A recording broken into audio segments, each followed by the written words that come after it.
Onivia, League of Legends highlights. I'll take the Galio instead, which is going to be great into the Leona, the Gnar, and the Hecarim in particular. Yeah, pretty cool idea.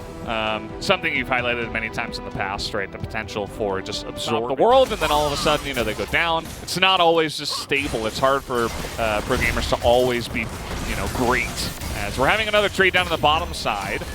Not going to get that last hit onto life, actually, and you can see Teddy takes enough damage to pressure him off of that. As in comes Cuz, remember, no flash here on life, and even through the exhaust, that's going to be the first blood on to that Galio bot. Very well Hecarim.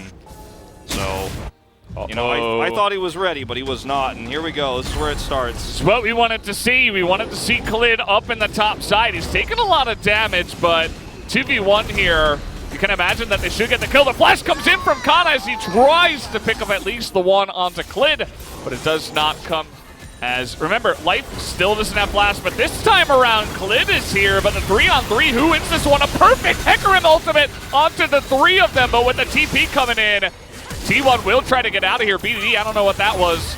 That's going to be a bit of a whoopsie, and now we have the encore that comes in, and Klid alongside of Ruler are going to be rooted up. This is a disaster for Gen G, and T1 easily clean up. 4-0 on Teddy now. Teddy's got the jaw hitting the floor laugh after that trade, as we're going to see Hextech Ultimatum under turret here. Right, so it's like, you know, even though it looks really silly, and that's the obvious play, Faker's roam timing is perfect to try to get there on time to deny the teleport play. So either way, we have more plays coming, so we don't have to talk about that one. In goes the Hecarim, and this Kai'Sa is just insane right now. 5-0 after one more kill.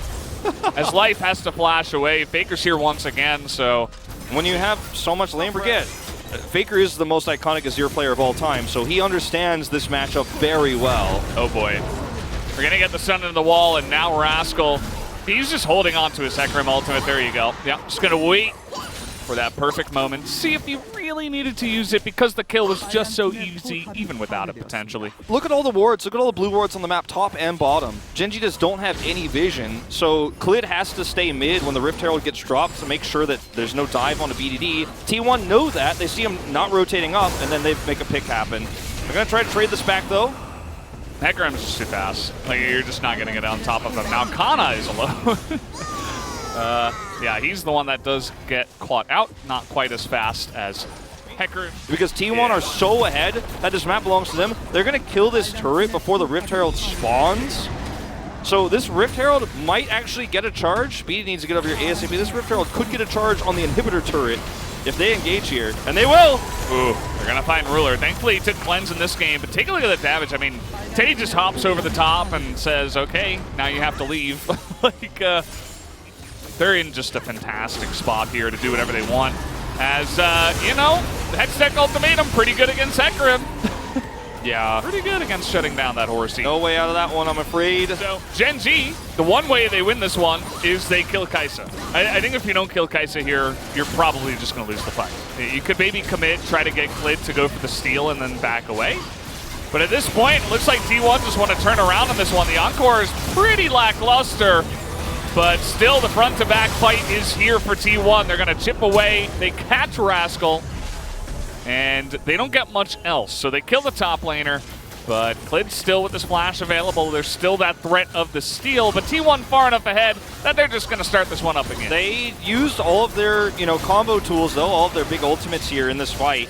In fact, all 5 of them were used, so this is an opportunity for Gen G to try to front to back, but it's just so difficult. Another turn is going to come on in here, Cuz no ultimate available. Life just trying to peel for his team. As Ruler does a nice amount of damage here if he is kiting them back, but they're split.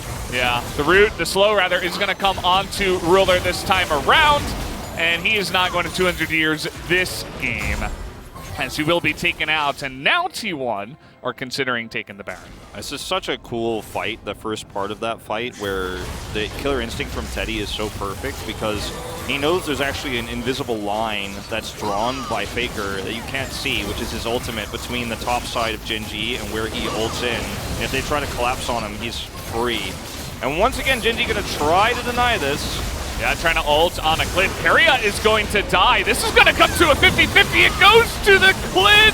The Udyr steals the Baron away. Unbelievable.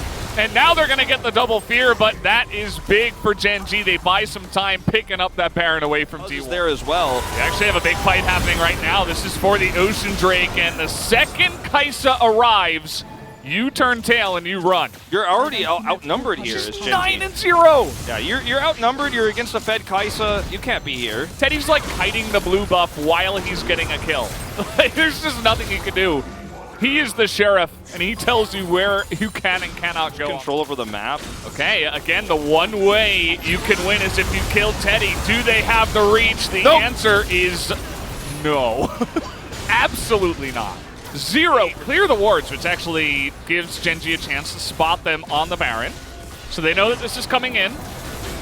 Clid in position. It's really just going to come down to if Clid can steal it away, but they're waiting on the DPS. Keria here to stun him.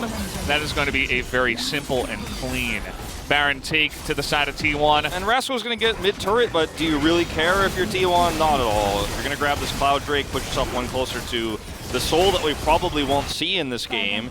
It's going to make the Baron push a little bit delayed because of this mid-pressure, so that's going to take it a little bit more time. But Teddy is already here to get this inner turret and to look for the inhibitor turret that comes with it.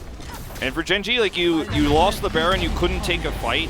Clid had to literally flash over the wall and hope for a 50-50. I think deciding not to do that was by far the better option, not to mention that he was also being stunned and pushed away from even having the chance to do that. There's this super fast. And Gen G handling of this is really well done. Now, can he get out of here is the real question. And it seems like the answer is going to be yes. Cuz has a lot of chasing power with Dead Man's Plate, etc. Doesn't even need to use the blast gun there. And he does get out. So this actually wastes a huge amount of time on that Baron buff clock. It's actually well played by Gen G. I mean, they're still in a really tough spot, and this is not like a game-changing play, but it is definitely a game-extending play. Yeah. And I mean, that's all you can hope for right now when you're down 0-1 in this series. You're down 8,000 gold when your opponent's on match point, and T1 with a huge resurgence here. And Gen G fans right now hoping and praying, holding their breath here. Yeah, I mean, with Kai'Sa as bad as she is, it does feel inevitable, but like, again, you pick the Kai'Sa, you're at Aphelios, 0-3, but I mean, he's got 3 items, right? That's still a huge break point for Aphelios. About to hit level 16. Rascal's going off the side lane again. Yeah, I mean, if you wait here as T1 and you take 3 Barons and get nothing from it, then, you know, we enter a stage of the game where we're just in extreme late game and still Gen G's comp is pretty good. So I like that they're actually going for the play here. Teddy is going to go into that back line, immediately blows up BDD, just removes him from the fight right from the get-go. That's a cute little exhaust you've got there, says Teddy. Doesn't affect me at all. As T1, they felt the pressure and they went for it. BDD not having any damage in this fight means that T1 could just kind of walk forward here and end the game. Even with a huge taunt, there's just not enough damage for Gen G to end this. Yeah, welcome to Seraphine's world. Yep. You're not going to have much fun with that one. Keria's got a stopwatch. Teddy, he's got a front line in spades this time around. And with Aphelios going down, that is going to signal the end of the game. Cuz going to pull out that last member. Only Clid remains, and T1 will take the extremely dominant and clean 2-0 win tonight over Gen G. They're going to go ahead and let Faker die as the Nexus will go down. But that is about as one-sided as it